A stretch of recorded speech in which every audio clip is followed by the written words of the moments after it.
Last week, HP and I were on vacation in Japan for a week, and prior to the trip, we made sure to have the fleet prepped and ready to go so our employee Michael could manage the cars with no issues. But of course, nothing ever goes to plan, and all of our cars decided to break right when we left out of the country.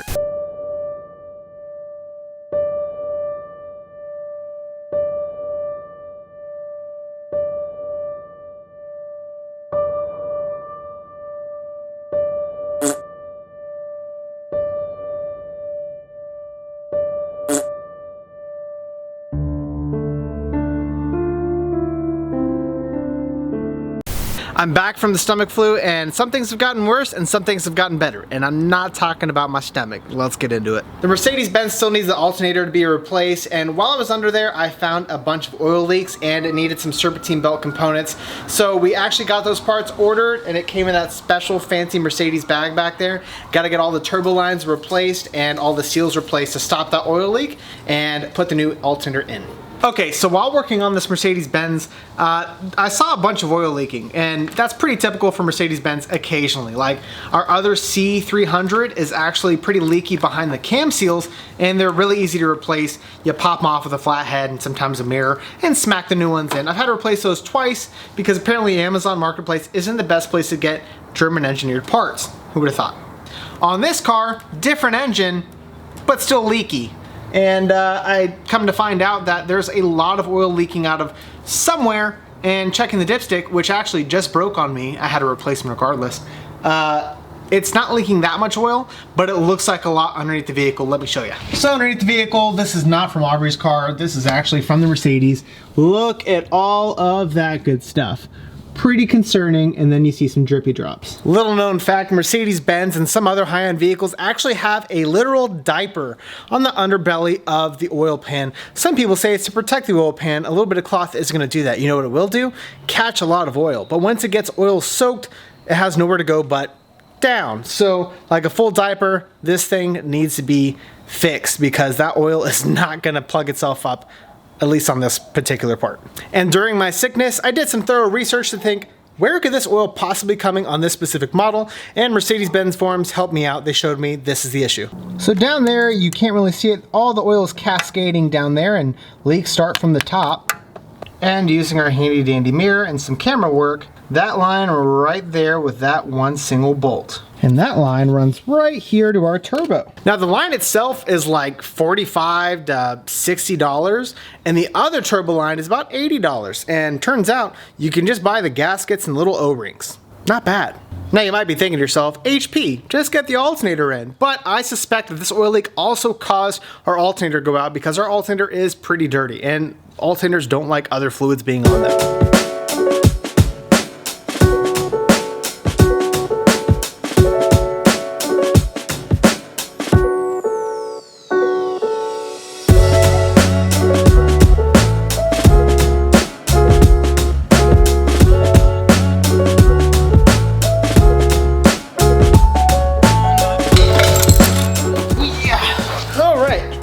Well, had to use a big iron to get the last couple of bolts, but all the turbo seals on the feed and return lines are done.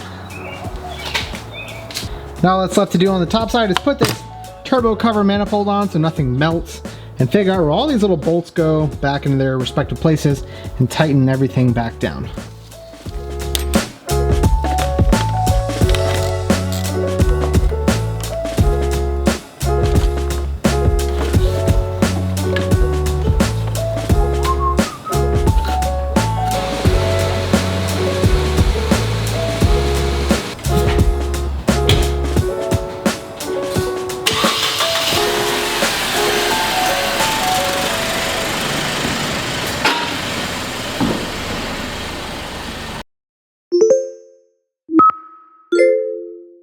Now it may seem like the sky is falling with our Turo fleet, but on the bright side, at least our 2011 Honda Civic has been fixed.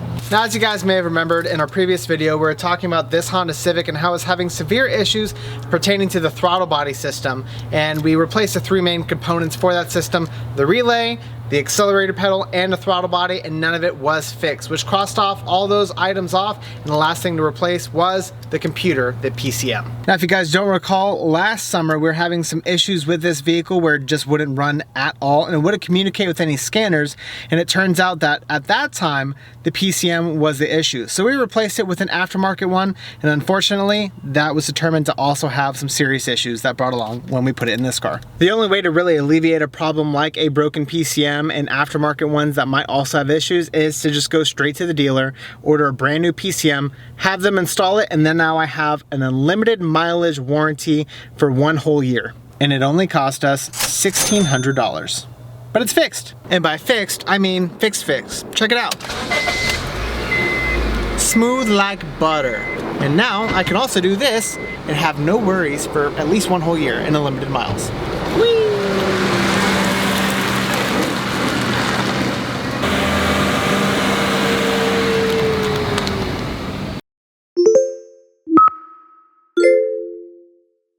Which brings us to our next vehicle that we have to take a look at. It's our 2012 Ford Fusion. This actually broke the other day. Now, initially, the guest had said that the vehicle was not starting and the vehicle was thus towed back to us. However, when it was on the tow truck, the tow truck driver said, no issues starting it, getting it onto the tow truck, and even backing it off.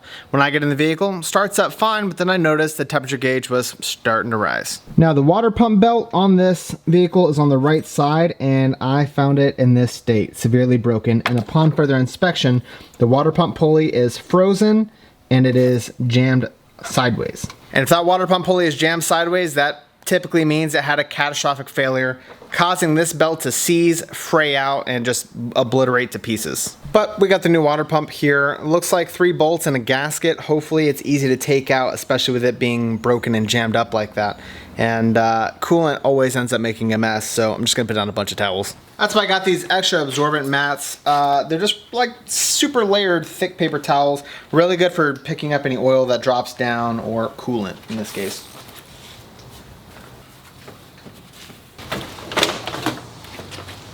Oh, it's so easy. These V6s have a lot of coolant, so I'm gonna let it drain out into this bucket for however long it needs to, probably at least an hour. Michael's cleaning the inside. All the coolant has drained out. Now let's go ahead and get this water pump out.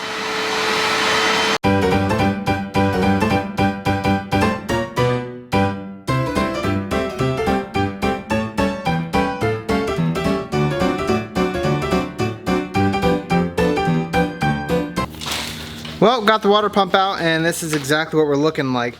This is supposed to be completely straight this way, and this is supposed to be straight this way, and we can see that there just had been a massive bearing failure causing the pulley to get stuck, and then the drive belt pretty much just destroyed itself because it couldn't spin this any longer. So not a bad thing. We do see a little bit of gook on the inside. That's probably bearing material if I had to guess, and just coolant residual buildup, which can kind of put some tax on this bearing on the inside if it gets too hot too. So not something you can really prevent unless you hear this going out, and we weren't there to hear it, so we don't know what caused this failure, if it was just sudden.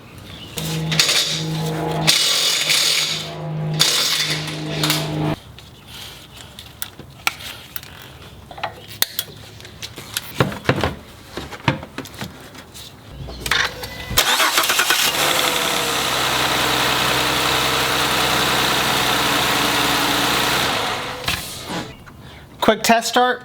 This belt did not come off, which means our water pump is successfully in there. Let's top it off with coolant.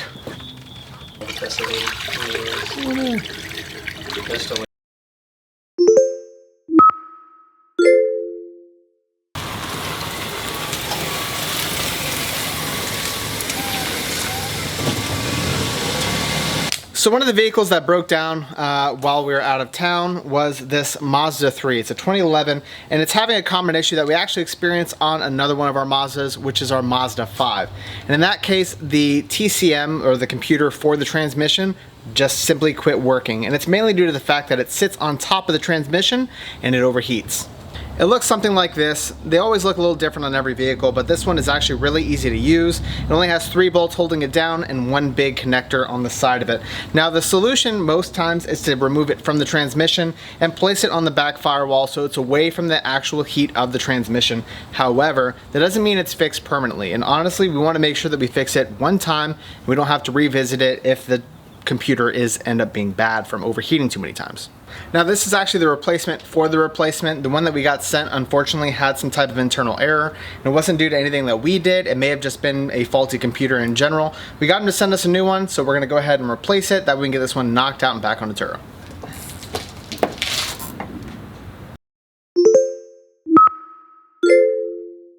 Now on to more somber news. This is our 2008 Ford Escape. And yes, it's broken in a different way again. It got into an accident. But you couldn't tell because look how well it held up, sort of. Now you may not believe it, but this thing was actually in a 50-mile-an-hour collision on the highway. One of our guests was driving, wasn't paying attention, and of course a typical Dallas driver came 3 lanes over, as he should, and slammed on his brakes, and she wasn't paying attention and slammed in the back of him. She tried her hardest, but couldn't outbrake that Prius. Now I'm gonna have Aubrey put up on the screen the damage of the other vehicle that this one hit, but this thing actually took a pretty hard hit. Surprisingly, nothing is really out of place unless you really start wiggling stuff and you realize everything is completely loose. Even this interior panel, I don't even know what that's from.